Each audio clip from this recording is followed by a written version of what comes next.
ሰላም እንዴት ናችሁ? ውድ የማን ዩናይትድ ኢትዮ ፋንስ ተከታታዮች በያላችሁበት ሰላማችሁ ይብዛ። በዛሬው ዕለት እንግዲህ በርካታ ስፖርታዊ ጥንክሮችን ወደ እናንተ ይዤላችሁ መጥቻለሁ። እስከ ፕሮግራማችን መጠናቂያ ድረስ አብራችሁን ቆዩ። የጣሊያኑ ክለብ ናፖሊ ለማንቸስተር ዩናይትድ ለገርናቾ ዝውውር በቃል ደረጃ 40 ሚሊዮን ፓውንድ ያቀረበ ቢሆንም ይህ የማንቸስተር ዩናይትድ ከሚፈልገው በታች እንደሆነ ተዘግበዋል።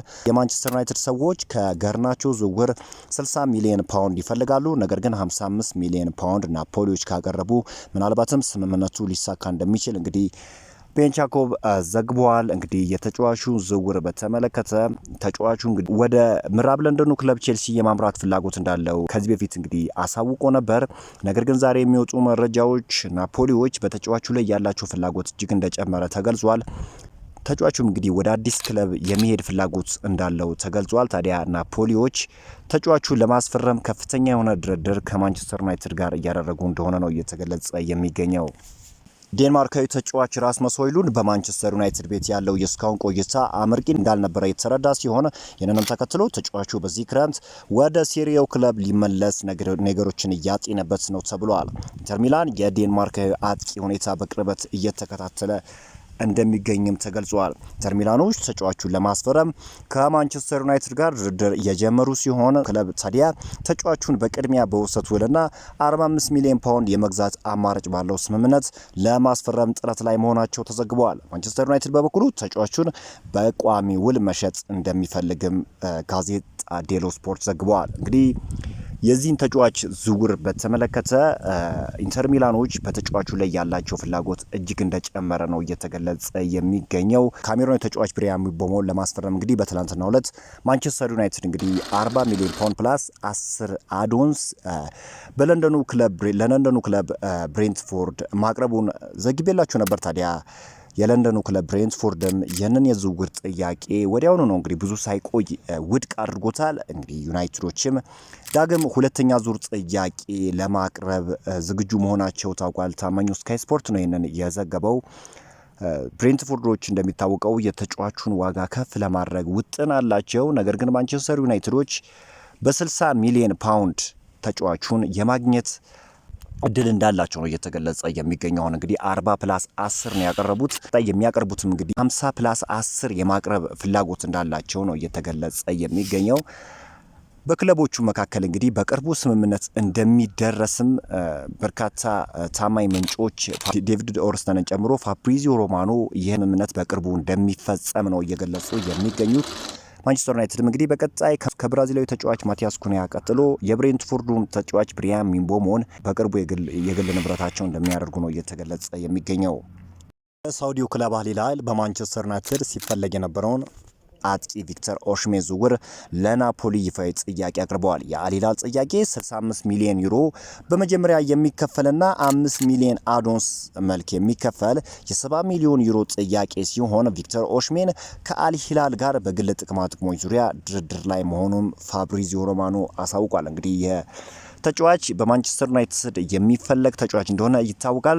ነገር ግን በትላንትናው ዕለት ሩበን አሞሪም የቪክተር ዮክሬሽ ፈላጊ እንደሆኑ በግልጽ እንግዲህ በርካታ ምንጮች አሳውቀዋል። ከዛች ቅጽበት አንስቶ እንግዲህ ማንቸስተር ዩናይትድ ሙሉ ትኩረታቸውን ወደ ስዊድናዊ አጥቂ ቪክተር ዮክሬሽ እንዳዞሩ ነው እየተነገረ የሚገኘው። ይህንን ስዊድናዊ አጥቂ የግል ንብረታቸው ለማድረግም በርካታ ስራዎችን በመጪዎቹ ቀናቶች ለመስራት ፈቃደኛ እንደሆኑ ነው እየተገለጸ የሚገኘው።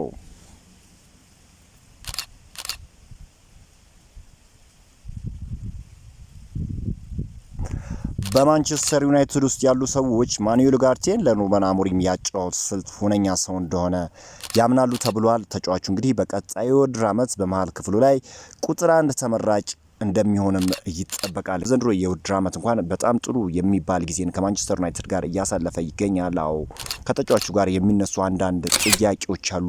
ከብስለት ጋር በተያያዘ የሚነሱበት ጥያቄዎች አሉ። ነገር ግን ለሩበን አሞሪም አመቺው ተጫዋች ነው ተብሎ ነው እየተነገረ የሚገኘው። በቀጣዩ ውድድር ዘመን እንግዲህ ማንቸስተር ዩናይትድ ካሰባቸው አንደኛው ነገር ምንድነው የመሃል ስፍራ ተጫዋች የማስፈረም ፍላጎት አላቸው።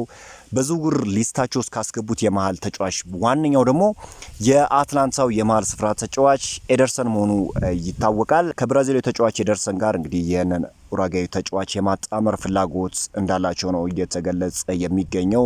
ማንቸስተር ዩናይትድ እንግዲህ የማቲያስ ኩና የብሪያን ሚንቦሞና የአትላንታውን ተጫዋች ኤደርሰንን ጨምሮ የማስፈረም ፍላጎት እንዳላቸው ታውቋል። ያው በፊት መስመር አጥቂ ደግሞ ስዊድናዊ ተጫዋች የሆነውን ቪክተር ዮክሬሽን የማስፈረም ፍላጎት እንዳላቸው ነው እየተገለጸ የሚገኘው።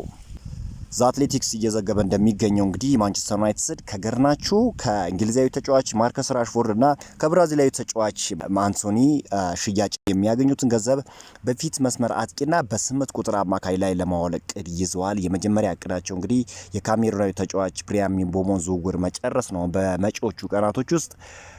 ቀጥሎም እንግዲህ ከተጫዋች ሽያጭ በሚገኘው ገንዘብ የፊት መስመር አጥቂና አንድ የመሃል ስፍራ ተጫዋች የማስፈረም እቅድ እንዳላቸው ነው እየተገለጸ የሚገኘው። ጃኮቢንስ እንግዲህ በዛሬው ዕለት ያወጣውን መረጃ ላጋራችሁ። እንግዲህ ፖርቹጋላዊ አሰልጣኝ ሩበን አሞሪም ወደ ማንቸስተር ዩናይትድ ከመጣበት ጊዜ አንስቶ ከቪክተር ዮክሬሽ ጋር ያለው ግንኙነትን እንዳላቋረጠ ተገልጿል። ፖርቹጋላዊ አሰልጣኝ ስፖርቲንግ ሊስበንን ቢለቅም እንኳን ከተጫዋቹ ጋር ያለው ግንኙነት ግን እስካሁን ድረስ እንዳላበቃና ይህ ተጫዋች ወደ ማንቸስተር ዩናይትድ እንዲከትም በርካታ ስራዎችን እየሰራ እንደሆነ ተገልጿል። ታዲያ ይህ ስዊድናዊ ተጫዋች ወደ ማንቸስተር ዩናይትድ የመከተሙ ድል እጅግ ሰፊ እንደሆነ ነው እየተገለጸ የሚገኘው። የእንግሊዙ ክለብ አስቶን ቪላ በጄደን ሳንቾ ላይ ያለው ፍላጎት እጅግ መጨመሩ ተገልጿል።